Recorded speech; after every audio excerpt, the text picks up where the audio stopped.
I don't want to run the world. The Constitution doesn't give me the authority to run the world. We ought to mind our own business is what we need to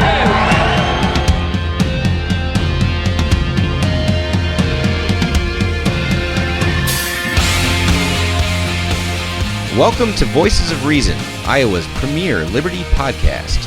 Find us online at voicesofreason.org or facebook.com/Taste of Liberty.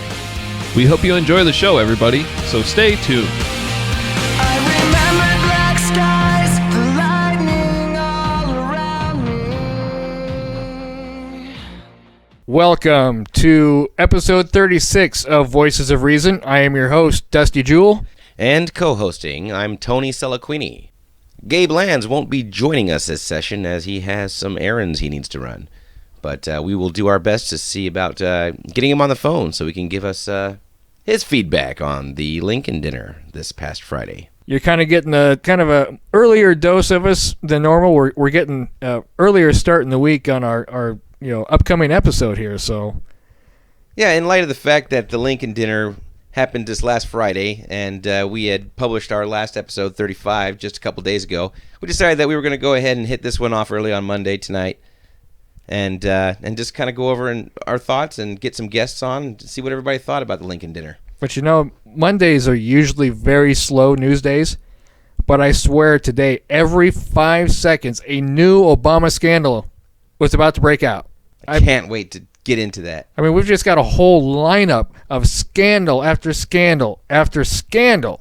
And this is not the usual stuff that we're talking about. I mean, finally, the mainstream media seems to be paying attention. It's picking up on some of these stories. Well, it helps that their phones are being tapped and they're upset. Ah, that's right. And you know what? We're going to actually get into that one on the lightning round. But before we do that, let me remind everybody that the Voices of Reason t-shirts arrived a while back. And if you wanted to make a purchase, just visit our website. That's www.voicesofreason.org. And click on the tab in the upper right corner titled Store. And from there, you'll have instructions on how to pay online if you like, or send us a check. If you are interested in picking up one of those shirts, please get them while they're hot. Coming up on Saturday, June 1st, there is a one-day political leadership class in Cedar Falls, hosted by the Foundation for Applied Conservative Leadership. This will take place from 9 a.m. to 5 p.m. in Cedar Falls. Regular admission is $35, but there is a discount for students. It only costs students $20 with a valid student ID. The following weekend, on Saturday, June 8th, Campaign for Liberty will be holding a Central Iowa meeting on Saturday, June 8th at 1 p.m. in Grimes at the Lions Park shelter near 713 Northeast Park Street.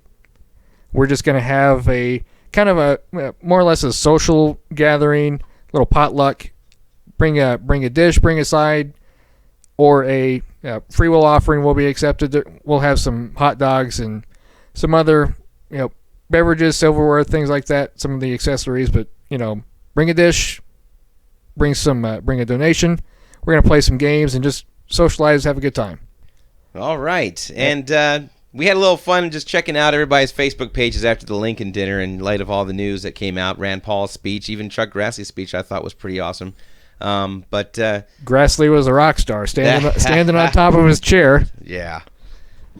Spry for an old guy. Yeah, it's not hard to make, but like I was telling everybody at our Voices of Reason table, it's like automatically I started hearing that Six Flags song.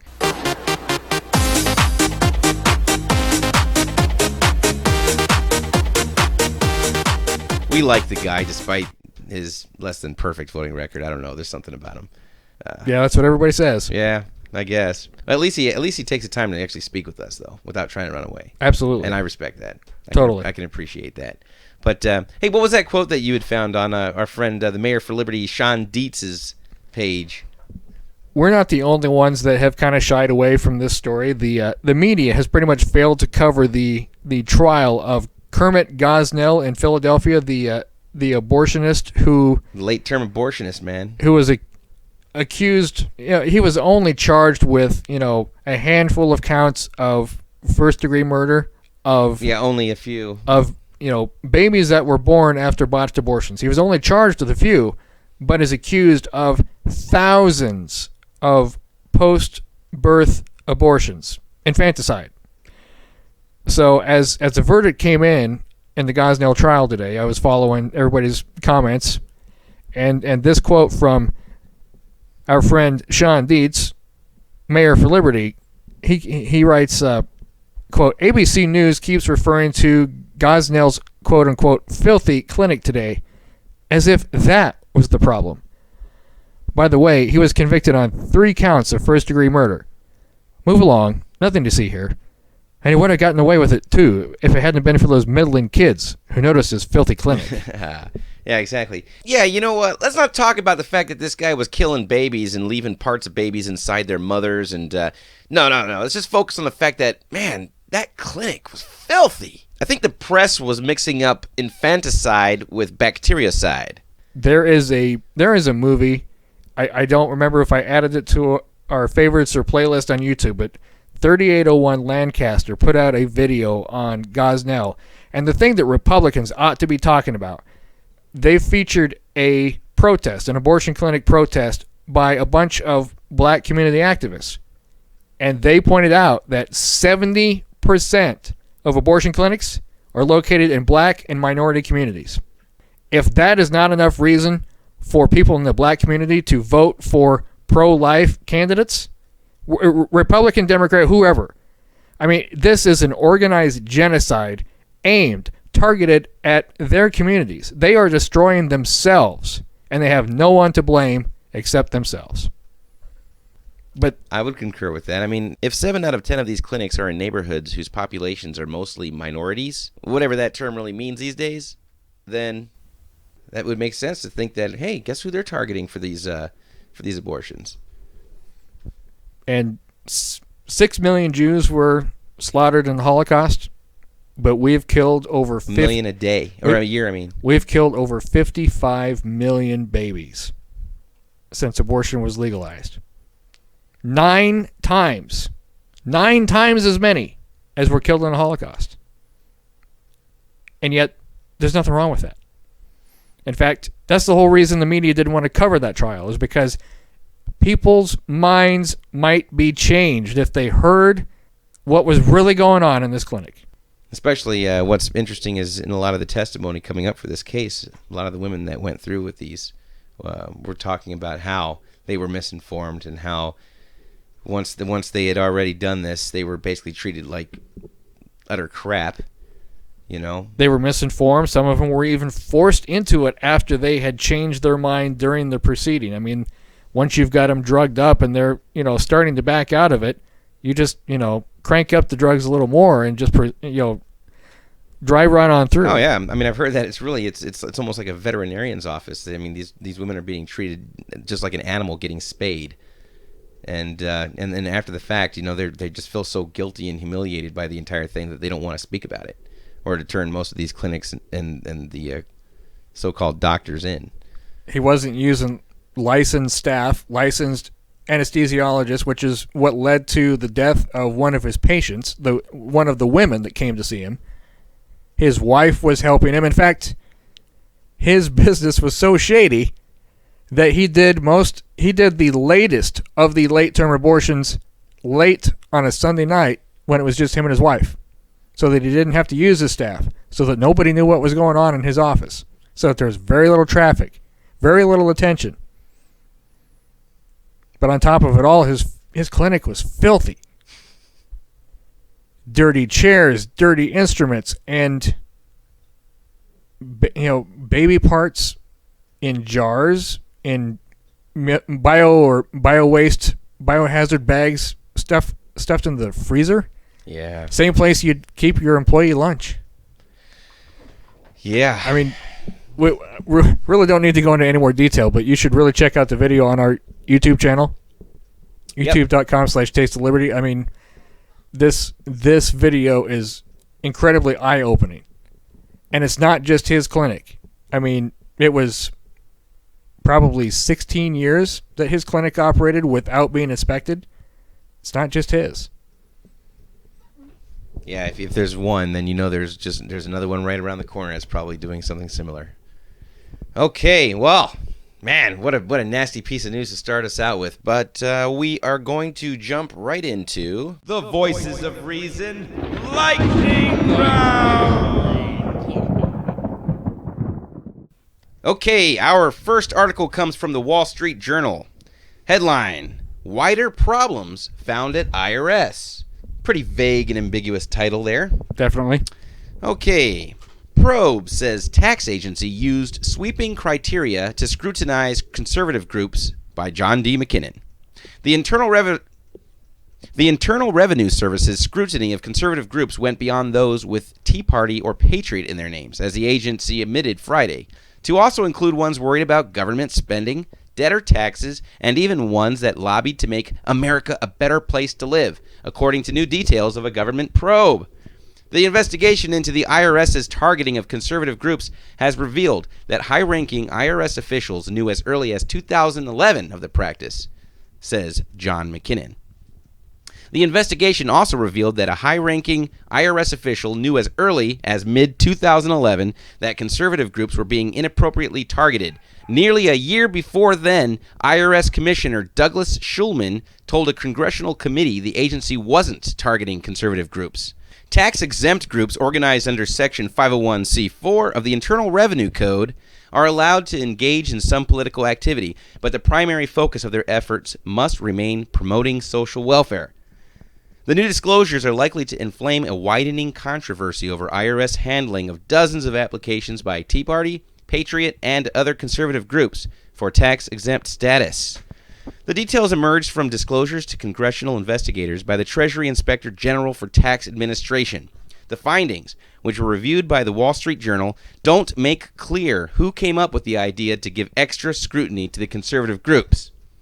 The Internal Revenue Service inappropriately flagged conservative political groups for additional reviews during the 2012 election to see if they were violating their tax-exempt status.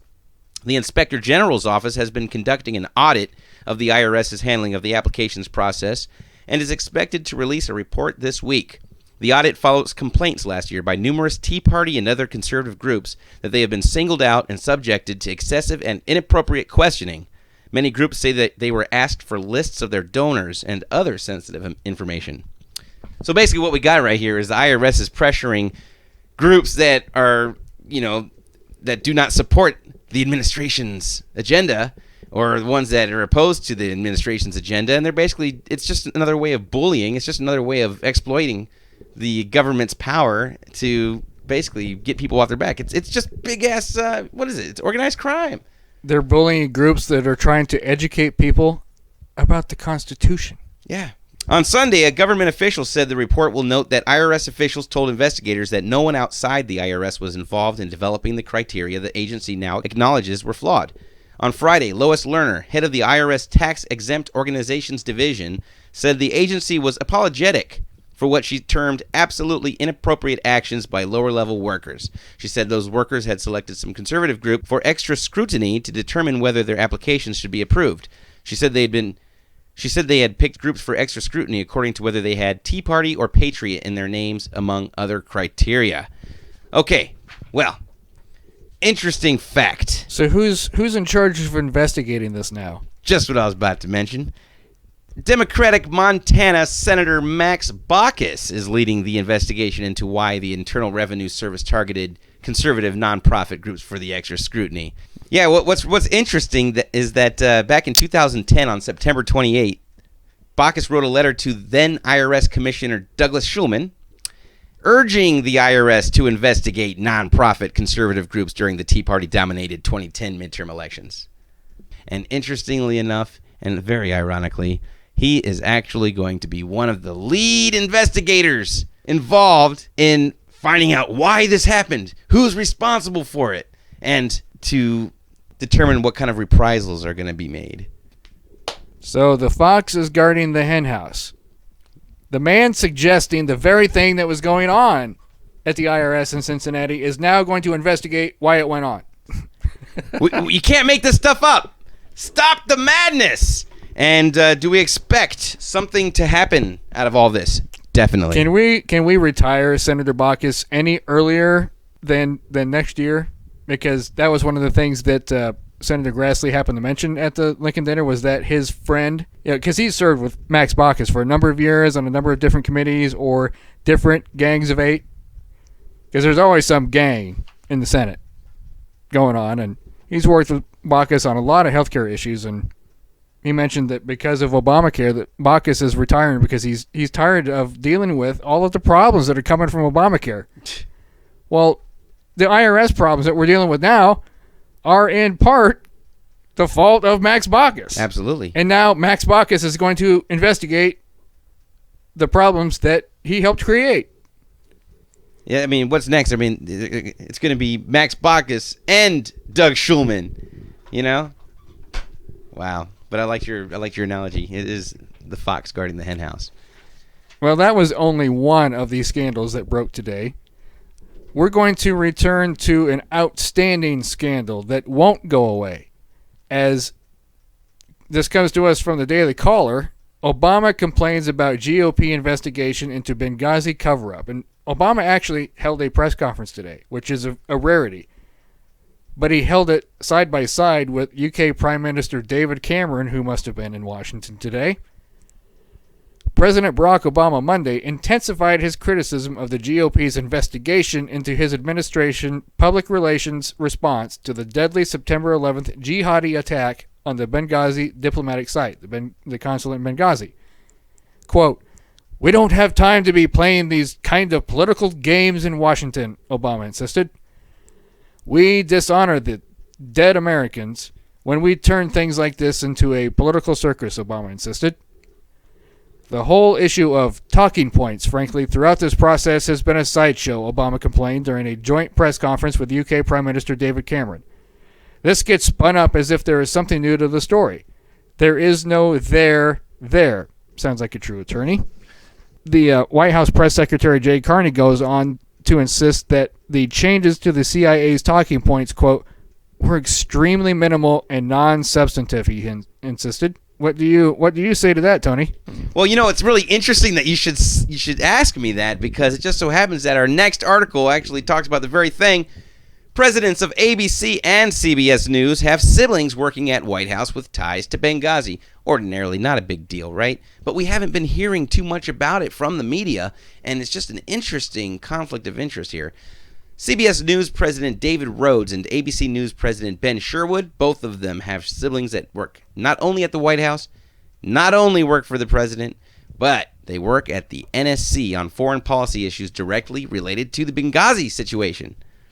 Richard Grenell says, "I think the media is becoming the story. Let's face it, CBS News President David Rhodes and ABC News President Ben Sherwood, both of them have siblings that not only work at the White House, that not only work for President Obama, but they work at the NSC on foreign policy issues directly related to Benghazi. Let's call a spade a spade. Let's also show you why CNN did not go very far in covering these hearings. Because the CNN Deputy Bureau Chief, Virginia Mosley, she's married to Hillary Clinton's deputy, Tom Nides.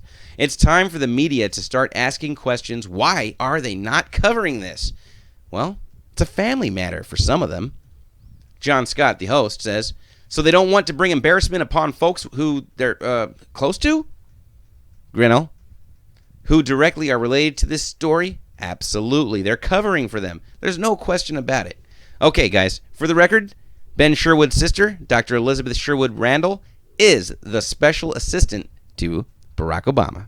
Virginia Mosley's husband, Tom Nides, is the Deputy Secretary of State for Management and Resources. As for David Rhodes' brother, Ben, he is Obama's Deputy National Security Advisor for Strategic Communication. And, as ABCNews.com reported Friday, Rhodes was a key player in revising the White House's Benghazi talking points last September.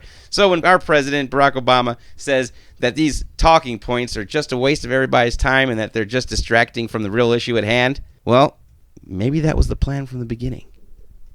And we posted this to our Facebook page over the weekend, as we found that ABC News is investigating the fact that the talking points went through, in fact, 12 different revisions. They found emails with 12 different versions of the talking points. And you know what got removed? Every single... any and all reference to terrorism, Al-Qaeda, jihad, attack, and it was replaced with demonstration. Protest. Wow. And yet, earlier reports had said that only one word was changed. Right. One word about 50 times, perhaps. Al-Qaeda. All right. Well, let's go ahead and break for commercial real quick, and when we come back, we will finish out the lightning round. Pull.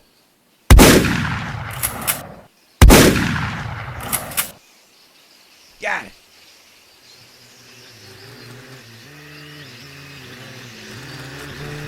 Hey, you hear that?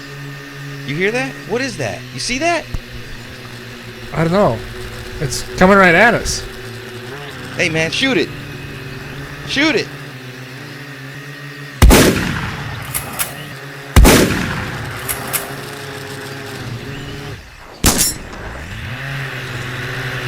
All right, you got it. Awesome. Let's go check this thing out. Introducing drone hunting. Drone hunting is the newest, fastest growing sport in the world. Originally developed by the Iranians, drone hunting will soon be available in all 50 states.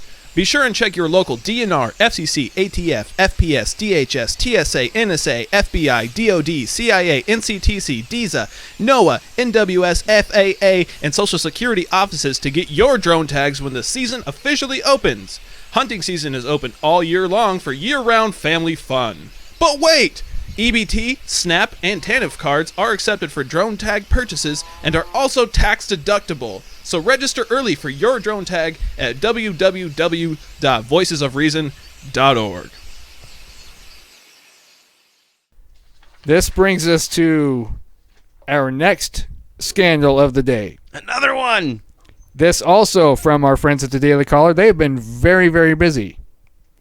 In fact, I was pretty much following the flow of the news from the Daily Caller all day long because it just kept coming. Every 5 seconds there was a new scandal. So much for slow Mondays.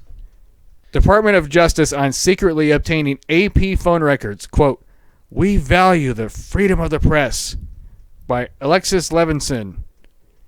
The Department of Justice issued a vague response to an Associated Press report Monday that the Department of Justice had, quote, "secretly obtained 2 months' worth of phone records of AP reporters and editors." AP reported that the government would not give an explanation for why it had sought out the phone records, but noted that the DOJ had previously stated that it was looking into who leaked information to the AP for a story in last May, about a terror plot that was successfully deterred. In the story were details about, quote, "a CIA operation in Yemen that stopped an al-Qaeda plot in the spring of 2012 to detonate a bomb on an airplane bound for the United States," unquote.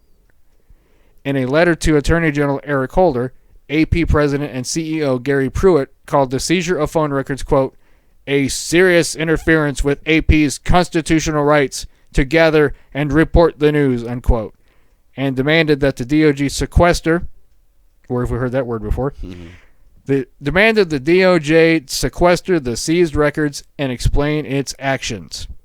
Pruitt continued that there can be no possible justification for such an overbroad collection of telephone communications of the Associated Press and its reporters, unquote.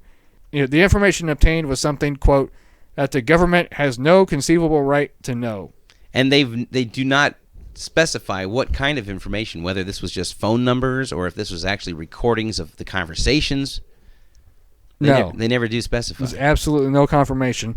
And the Daily Caller followed up with a story from the White House then with Press Secretary Jay Carney, who says that the White House did not know about the Justice Department's efforts to secretly obtain the phone records from the reporters and editors at the Associated Press, according to Secretary Carney on Monday evening. He says, quote, "other than press reports, we have no knowledge of any attempt by the Justice Department to seek phone records of the AP," unquote. Wow, this administration, all you ever hear from them is, "We didn't know." Right. "We didn't know. We had no way to know. Nobody told us." Yeah, he goes on to say, quote, "we are not involved in decisions made in connection with criminal investigations, as those matters are handled independently by the Justice Department." And then, directs people to contact the Justice Department, as if leaking that information was somehow a criminal offense. And so basically, it's just as you said earlier. I mean, this is nothing more than an attempt to find out the source. Find out the source and shut them down. So maybe this wasn't they didn't want this to be foiled. This plot that went down back in 2010. Yeah, it's all very interesting. I mean, if they stopped the plot, why can't we know about the plot that they stopped, where it stopped, who stopped it, and be prepared for it in the future? Because it was a plot that was going to be carried out by Osama bin Laden, but he was already dead. How does this happen? Things that make you go, All right. Okay, we're going to go ahead and break for commercial. When we come back, we're going to go and discuss May 10th, 2013 Lincoln Dinner. Over in Cedar Rapids. And we're going to go ahead and get a hold of a few of our friends here to hear what they have to say about the event. While you're listening to our commercial break, please check out our website at www.voicesofreason.org. And visit our Facebook page, facebook.com/TasteTheLiberty. Or tweet us, follow us on Twitter at Taste the Liberty. We'll be right back.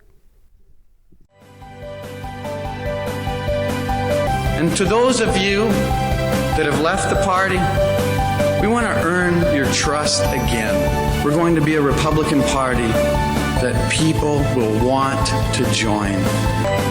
But first, we have to get the grassroots at the same height and control them.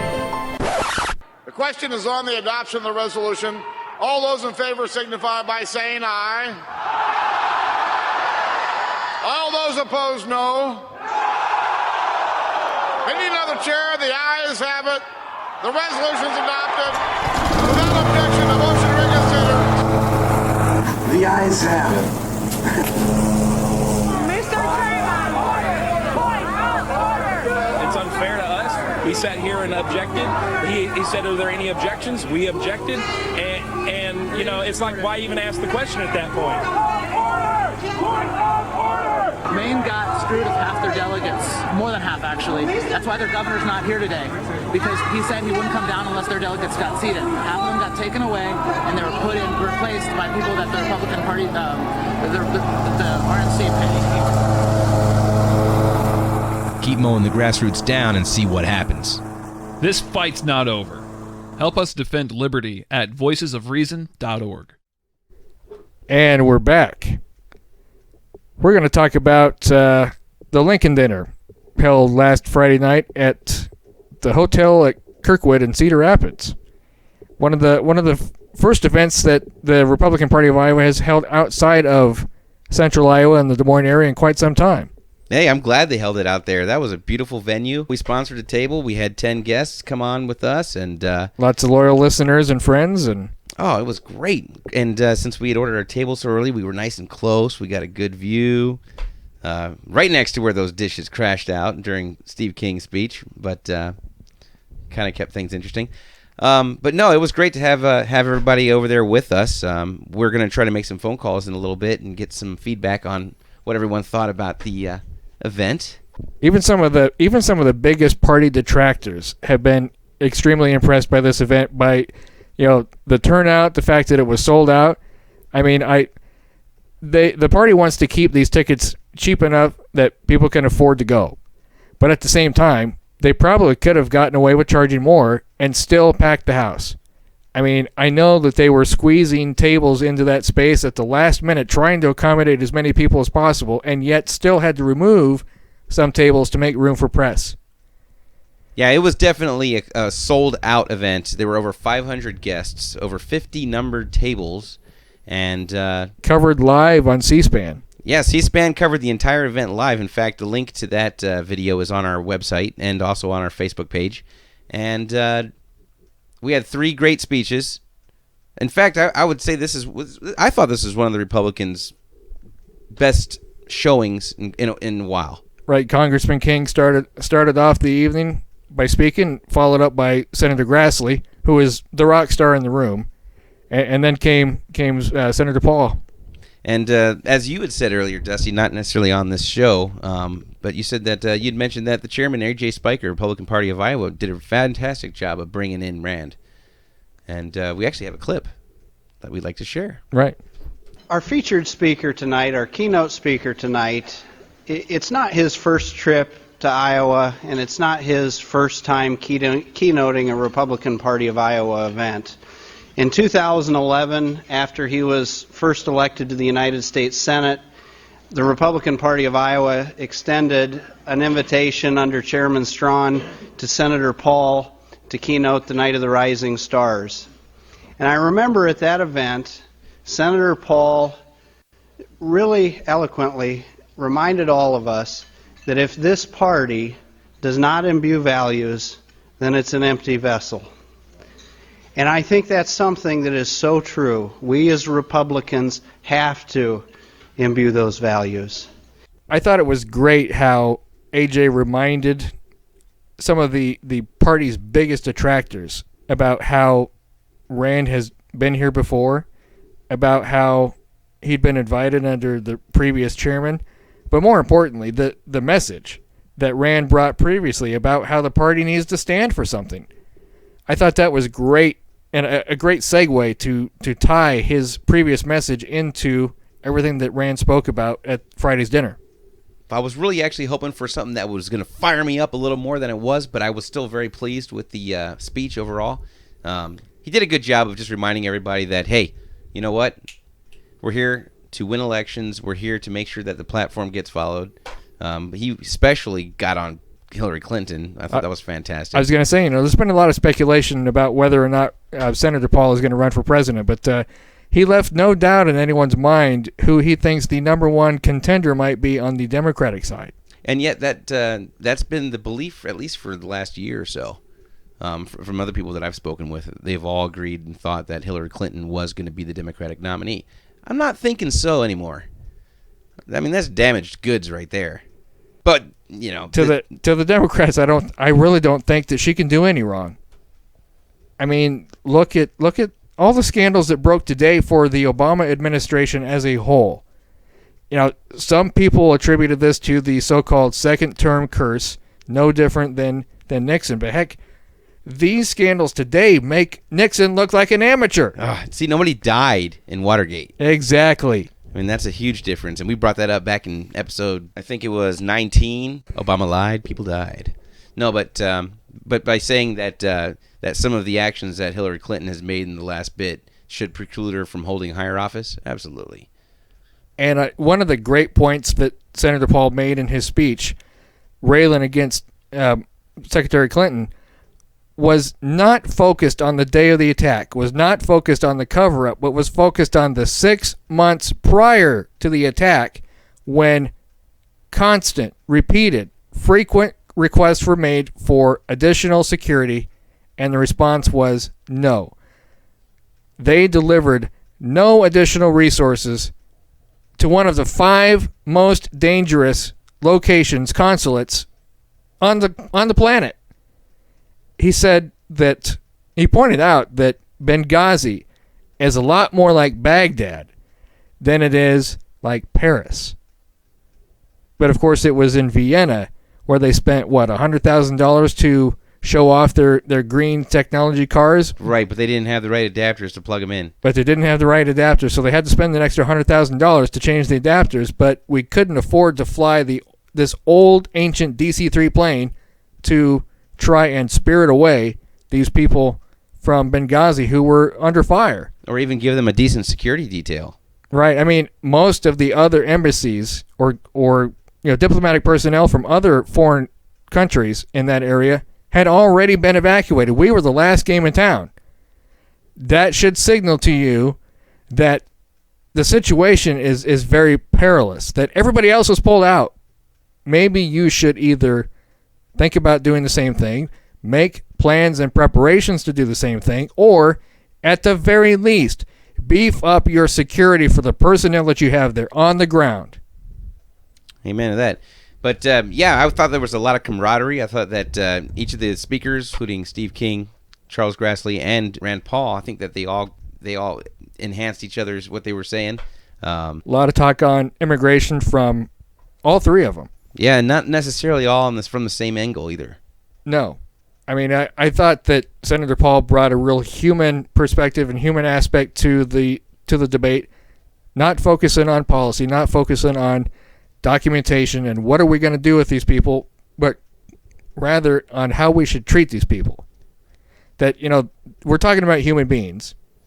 We're talking about people who, in large part, have been here a long time, in fact, have lived in a state of de facto amnesty, if you will, whether you believe that or accept that or not.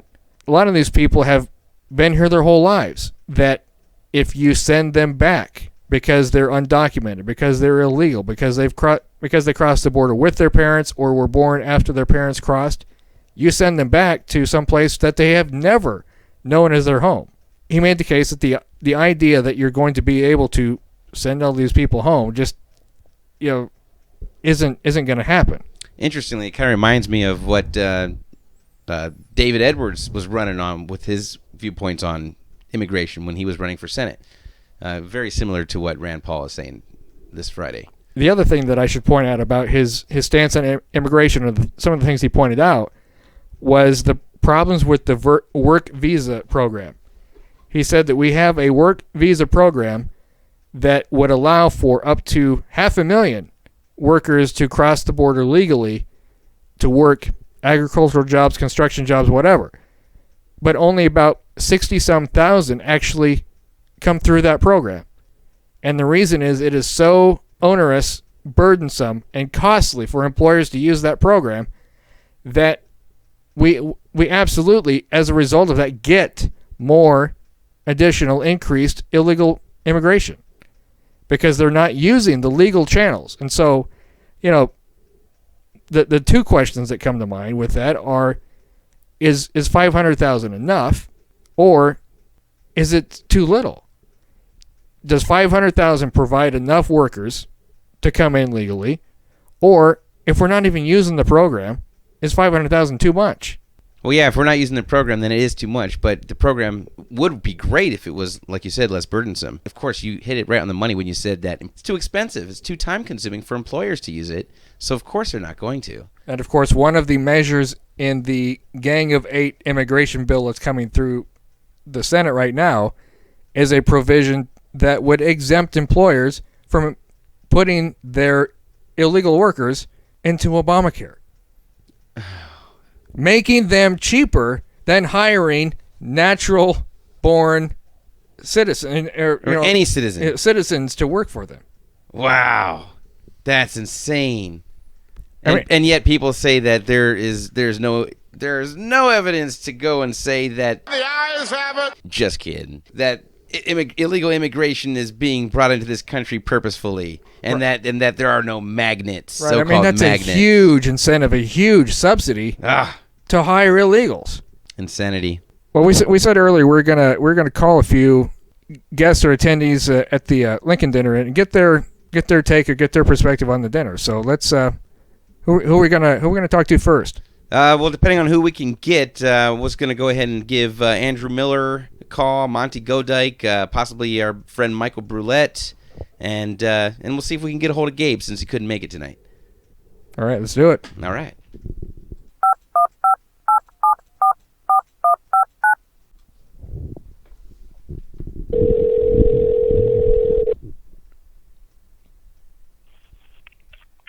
Hello? Hey, brother, it's Tony Seliquini. What's happening, Andrew? Hey, not much. What's going on with you? Oh, not too much. Me and Dusty are here. Gabe's over taking care of some errands with his wife right now, but we figured we'd get you on the phone and kind of get your take on what you thought, how you thought the Lincoln dinner went.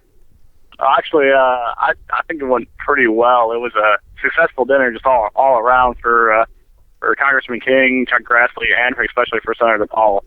Yeah.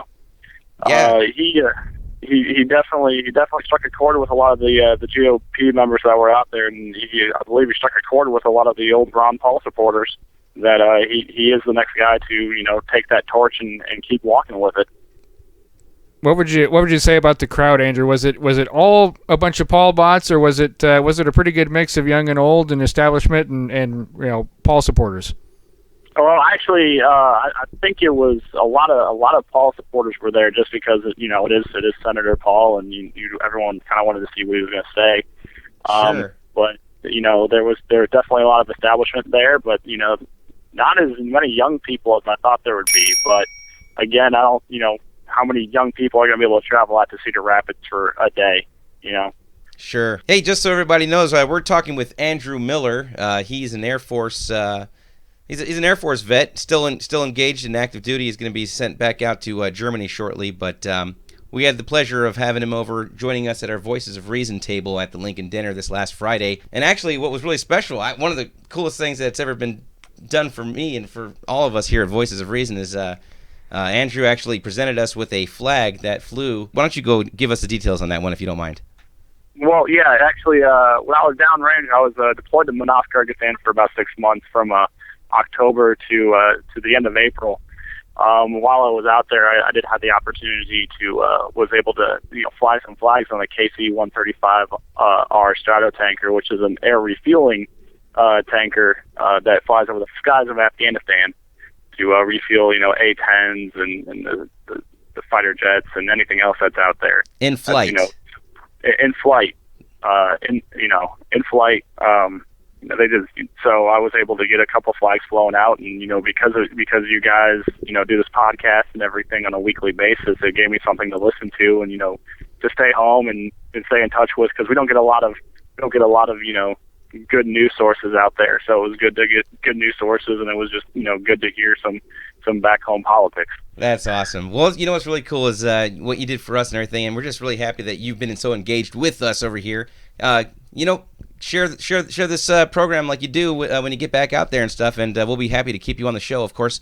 Hey, man, God bless you. Enjoy your stay in stateside for as long as you can. When are you heading back? Actually, I will be back I'll be moving to D.C. in October. So I'll be a little closer to home, and I'll be able to communicate a little easier with you guys back here at the home station. Right on, man. Well, we've got a couple recordings of you done by different news agencies, so we're probably going to pull some stuff out and throw that on the show later too. But hey, just wanted to let you know again. Thanks, Andrew. We really appreciate it. It was a pleasure meeting you, and we look forward to hanging out with you again, maybe when you come back in October. Oh, definitely. Thank you guys for keeping them doing what you guys do as well. Keep up the good work. Yes, sir. All right, man. All right, thanks, Andrew. All right, have a good one. We'll catch you soon. All right. All right. I'll talk to you later. Later, brother. Bye. Okay, who should we call next? Let's see if we can catch Monte. Monte Goodyk. All right, let's give him a holla.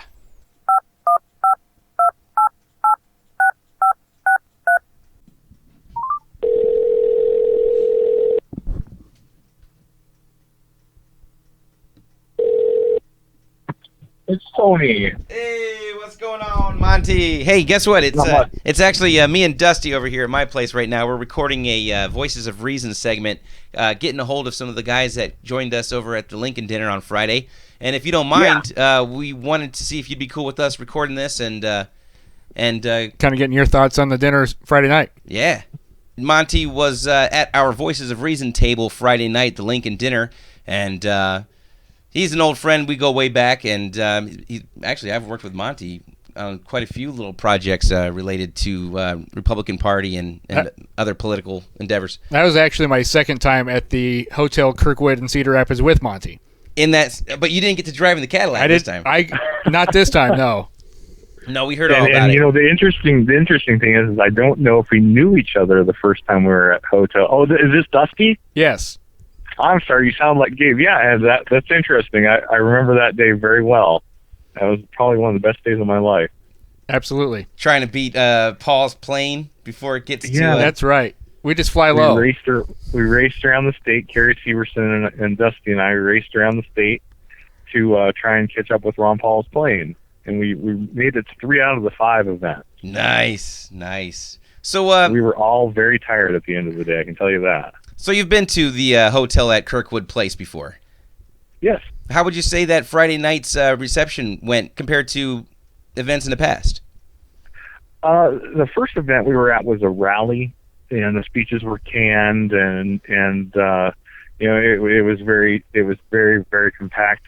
The dinner I was very impressed with the dinner. The Republican Party of Iowa did an amazing job putting dinner together. The food was excellent. The organization of the whole event was excellent, and it was really my first big dinner for the Republican Party of Iowa that I had been to. So I was overall generally very, very impressed with the night. Not too bad. So they had, as you know, Steve King, Chuck Grassley, and Rand Paul were all speakers. What'd you think of the speeches? Anything that kind of like you held on to that sticks with you? It was all, I would say, posturing. I believe that we all know that Rand Paul is going to more than likely run for president in 2016. And Iowa is the state for politics. I mean, it is the grassroots at the bottom roots level. And we are, this is where all the activists go. This is where all the activists are. And this is where a lot of the grassroots movements start. And believe me, this movement is already started. Oh, I believe you. It's already working, and there's already people pushing it forward and saying, Rand Paul, Rand Paul. And I think that his speech was kind of a signal to us that he's going to do it. It was a safe speech. He didn't break new ground really on anything. One interesting thing that he did was he went directly after Hillary Clinton. And I think he did that on purpose. Sure. And it's probably because he feels that that's going to be his major opponent in 2016. He's probably going to get the nomination. And Hillary Clinton, I think that most Democrats would agree that she is the next natural choice as the Democrat nominee. So he especially named her in that speech. And he didn't name a whole bunch of people in that speech either. So there was a purpose to that. And it was to get us wound up. And it was to call her out and say, hey, I'm going to be coming for you. Exactly. I would agree with that. Do you think that that these guys were successful at firing up the Republican base, or at least those people that showed up for the dinner? Do you feel inspired? I think so. Rand Paul has he has. I guess if you compare him to his dad, I think Rand Paul realizes what he needs to say or what he needs to do to get the regular Republicans behind him. And I don't really think his dad was interested in playing the politics needed to gain the nominee of all of the general Republicans. Rand understands the game that needs to be played, and I believe that he is playing the actual political game that needs to be played, even though he has an agenda very similar to his father's and stances and principles similar to his father's. He understands that there's a political game that has to be played, and he started the game at the Lincoln dinner right in front of us. As a good journalist should, I'll ask you the same question I asked our last guest. How would you describe the crowd? Was it all a bunch of young Paul bots or old establishment, or how would you gauge them? This is the interesting part. Is it was everybody. It was the old white hairs, but then there were young kids with purple hair there. There were younger kids in their 20s that wore T-shirts. And I personally, some people kind of, the old people are, that kid shows up with purple hair or shows up in a T-shirt. Well, if we don't move on as a party to stop looking at superficial things like what people wear or what color their hair is, we're not gonna get enough of the vote to ever be a viable party again.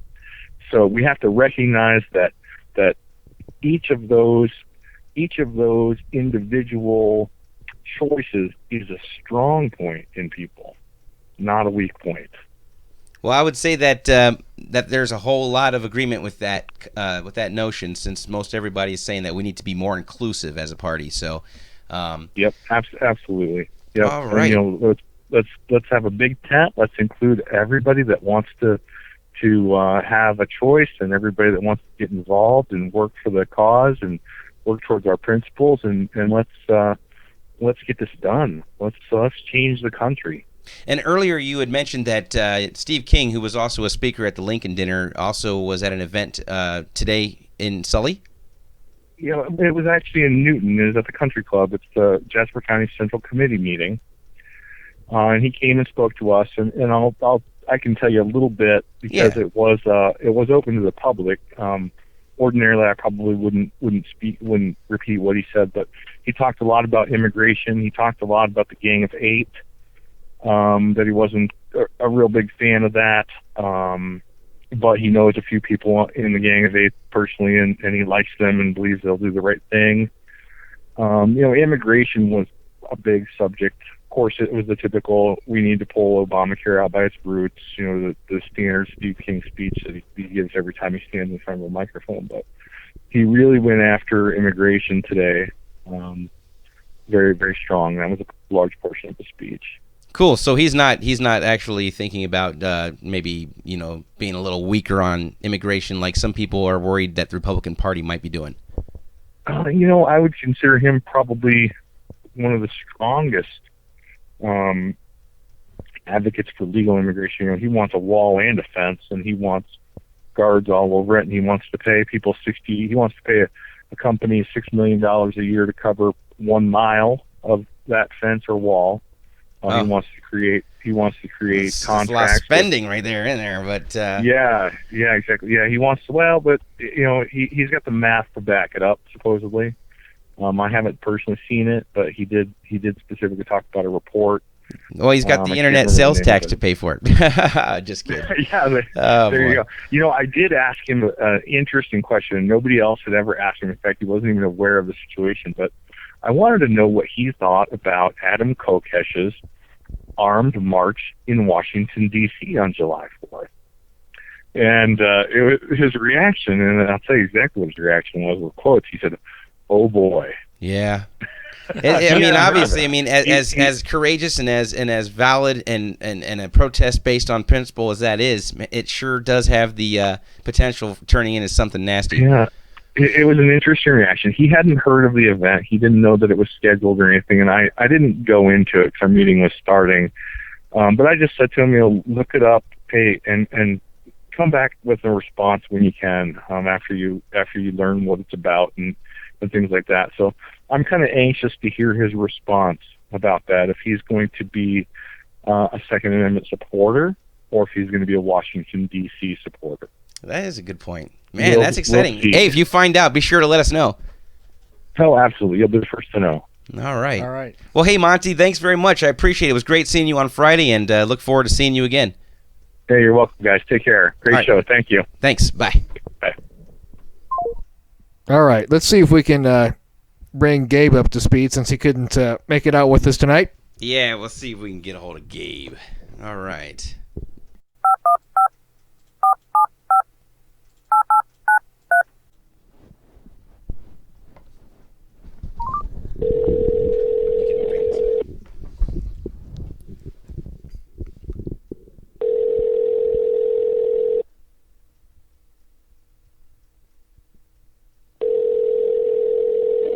Hello. Rubber baby buggy bumpers. The quick brown fox jumped over the brown dog. Yeah. Did you guys end up finding your turbocharged convertible stroller set up? No, they didn't have it in the store. That's all good. Hey, Gabe, we figured we'd give you a call. Get you on the show tonight. Yeah. Yeah, man. Hey, we spoke with Monte Goodyk earlier, and also Andrew Miller got their feedback, how they thought the Lincoln dinner went, and we figured we'd get your take on the whole thing. Well, I think the dinner went pretty well. I mean, it obviously went well because it was completely sold out. And I don't know how many tables were in there, but I'd say there was probably, between 45 and 60 tables there. And so as far as a successful GOP event for the state of Iowa, I think it was very successful. As far as Rand Paul goes, his speech wasn't earth-shattering by any means, but he did cover some good points, especially with Hillary Clinton, saying that she shouldn't hold any high office ever again, which I wholeheartedly agree with. Oh, definitely. And, he didn't try and ruffle too many feathers, I don't think. Just tried to make it an enjoyable event and kind of let people know what he's about. And I know there's been a little bit of disagreement or heat put on Rand for his stance on immigration, but I kind of respect what he did because it doesn't always sit well with the social or neo-cons, anything like that. But, he put it out there. This is where I stand. Love me, hate me. It's up to you, but this is my stance. I'm not changing. Yeah, I think he really presented that in a very human fashion, totally separating that from the policy perspective. And he did make it clear that the reason why he wants to try this is because what they have been doing is not working. So he wants to let's go ahead and give something else a shot. He wants to bring it to the table and have people debate it like it's supposed to be done, and and there can be amendments on the table and everything else. So you're right. Well, and then they're exactly right when they say what we have right now is de facto amnesty, and that's exactly what it is. I mean, people come here illegally and XYZ amount get deported each year or whatever, but how many of them are coming across the border in the hundreds of thousands, getting jobs, buying houses, claiming welfare benefits as it's being advertised in Mexico itself already by the DHS? I mean, if they can just sit there and say, I'm here illegally and I'm going to claim welfare, and we don't immediately deport them when we find that out, how is that not already amnesty? I mean, it is. It is. And so, I mean, I'm all for trying to change the system. Obviously, legal immigration does need some sort of reform. I'm by no means an expert, but, I'm all for looking at different options. Right on. Something Dusty's been asking all the guys. Well, here, go for it. As a true journalist would, I've been asking the same question of all of our guests tonight.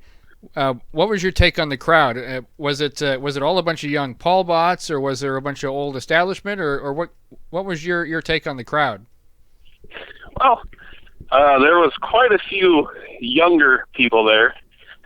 They were kind of mixed around the whole area, but I'd say there was a little bit heavier presence of older people there, I would imagine, as far as the majority of the body. But there was a lot more young people there than any other GOP dinner I've been to. I've actually heard some people joking that Congressman Ron Paul brought in younger crowds than what his youngest son, Senator Rand Paul, brought in at the Lincoln dinner. Is you're saying that Ron brought in more than Rand did as far as young people? Yes. It's possible. But you're right though. I mean, that's a showing that we had. It was a mix. It was a great mix. It was a beautiful blend of the young and the old, and so I mean, clearly there weren't people that stayed away because it was Senator Paul. And and distance didn't really make much of a difference either. No. Well, yeah, but I'm sure there's a lot of people who support Rand that didn't show up because they're Democrats too. Oh yeah. They did a Republican event. Not trying to make it sound like Rand is a Democrat or anything, but his message, or the message of liberty, is very, I guess, what's the word I'm looking for? Flexible message across the party lines. It's not a partisan issue. Has a bit more broad-based appeal. Absolutely, yes. All right, brother. Well, hey, anything else that you want to share with us before we move on? Not right now, no. Oath Keepers, keep your eye out on Oath Keepers. I'm trying to put together an event sometime this summer that should be quite a lot of fun for anybody who's a firearms enthusiast. Oh yeah, and you might be interested to know that Monte reported that Congressman Steve King was at an event in Jasper County today. At the Jasper County Central Committee meeting? Yes, and Monte asked him if he was aware of the protest that Adam Kokesh is putting together regarding the Second Amendment and people bringing their rifles to D.C. to protest. Oh, really? And he hadn't heard of it, but he said he's going to look into it and he's going to get back to Monte. So it'll be interesting to find out and hear what he says about it. But apparently he was a little taken aback. But you'll hear that when you listen to episode 36 in a couple days. All right. Well, I'll be excited to hear what develops out of that, because there's a lot of controversy surrounding that whole march. Sure. Absolutely. All right, man. Well, hey, thanks a lot. We'll talk to you later, Gabe. Have a good night. All right. Thanks, guys. Right. Okay, so there you have it. Pretty much the same thing coming from all of the guests that we were able to get a hold of. Yep, I'd say everybody had a very enjoyable time. We haven't heard the last from Senator Paul in Iowa. No. Everybody had a great time. I had a good time. Totally do this again.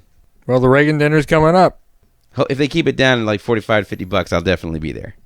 But no, definitely, I'm excited. I'm ready to get back into it. I'm happy to be on the Republican Party right now, as things stand, at least in Iowa, and hopefully, we've got good leadership going on, at least in the party right now with AJ Spiker and David Fisher and the rest of the state central committee. Yeah, and and even in Polk County, we're doing pretty good. I'm pretty happy with what we have going on. So, all right, well, Dusty, I guess that wraps things up. Hope everybody enjoyed our take on the Lincoln Dinner. You can find more information on our website, www.voicesofreason.org. Or like us on Facebook at facebook.com/tasteofliberty. And if you take photos or videos of the Lincoln Dinner and you were there, please share them on our page. It'd be awesome. Get a lot of feedback. Follow us on Twitter at Taste of Liberty. Okay, everybody, that's going to wrap things up. We will see you next week. Have a good night. Have a great